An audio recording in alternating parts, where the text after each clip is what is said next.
Qua, người hâm mộ tại Signal Iduna Park đã được chứng kiến một trận cầu đúng với sự kỳ vọng khi cả hai đội đã cống hiến một màn rượt đuổi tỷ số kịch tính đến phút cuối. Đội tuyển Đức xuất trận với một thế hệ mới mẻ khi không còn bất kỳ cầu thủ nào từ chức vô địch World Cup 2014. Bất chấp lời đe dọa từ chủ tịch Bayern Munich, Ter Stegen vẫn là người đứng trong khung gỗ chứ không phải là Manuel Neuer. Joshua Kimmich là người đeo băng thủ quân của Die Mannschaft, trong khi cậu bé vàng Serge Gnabry là niềm hy vọng lớn nhất trên hàng công.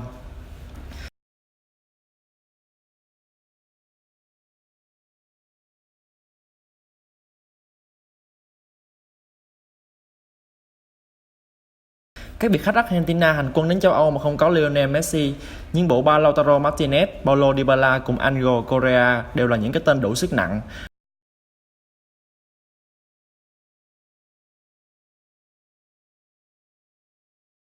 Marcos Rojo là cầu thủ duy nhất trên sân từng đá trận chung kết tại Maracana giữa hai đội 5 năm về trước. Những cỗ xe tăng nhập cuộc chủ động với ưu thế sân nhà. Tỷ số sớm được mở cho đội bóng của huấn luyện viên Joachim Löw với cái tên quen thuộc Serge Gnabry. Từ đường truyền của Lucas Klosterman bên cánh phải, Gnabry thể hiện sự càng lướt tuyệt vời trước khi dứt điểm cận thành hạ gục thủ môn Augustin Marchesin. Ngôi sao của Bayern Munich tiếp tục cho thấy phong độ rất cao cùng cái duyên ghi bàn cho MA đội tuyển Đức. Đây đã là pha lập công thứ 10 của anh chỉ sau 11 lần ra sân cho những cỗ xe tăng. Các cổ động viên đội chủ nhà cũng không cần đợi quá lâu để ăn mừng bàn thắng tiếp theo. Die Mannschaft có bàn thắng nhân đôi cách biệt chỉ 7 phút sau đó. Marcos Rojo là người mắc lỗi khi đã để mất bóng. Serge Gnabry tiếp tục ghi dấu ấn của mình với pha tách xuống tốc độ bên phía cánh phải và thực hiện đường căng ngang dọn cổ cho Kai Havertz để bóng vào lưới trống. Đây là bàn thắng đầu tiên của Manon 20 tuổi cho đội tuyển quốc gia.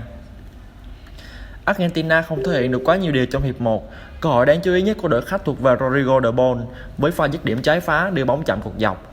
Đội tuyển Đức đã có thể định đoạt số phận trận đấu vào phút cuối hiệp nếu như Serge Gnabry không đưa bóng đi trên cột dọc trong gang tấc. Alibi Celeste đã sốc lại đội hình sau giờ nghỉ và chơi khởi sắc hơn. Những sự thay đổi người của huấn luyện viên Lionel Scaloni đã phát huy tác dụng. Lucas Alario là người ghi bàn với cú đánh đầu hiểm hóc từ quả tạt của Marcos Aruna, rút ngắn tỷ số cho Argentina ở phút 66 của trận đấu. Đội tuyển Đức chơi chùng xuống một cách khó hiểu và tiếp tục để Argentina gia tăng sức ép. Đến phút 85, tỷ số đã được quân bình dành cho đại diện đến từ Nam Mỹ. Alario đi bóng khéo léo vượt qua Nicolas Sul trước khi chuyền bóng cho Lucas Ocampos dứt điểm quyết đoán đánh bại Marc-Andre ter Stegen. Cầu thủ vào sân thay người bên phía tuyển Đức là Sechder đã là người mắc lỗi trong pha bóng này khi để mất bóng từ giữa sân. Không có bàn thắng nào được ghi thêm trong những phút cuối, hai đội chấp nhận rời sân với kết quả hòa. Tuyển Đức có quyền tiếc nuối khi cầm vàng lại để vàng rơi, còn Argentina có thể hài lòng với màn trình diễn trong một ngày không có siêu sao Lionel Messi.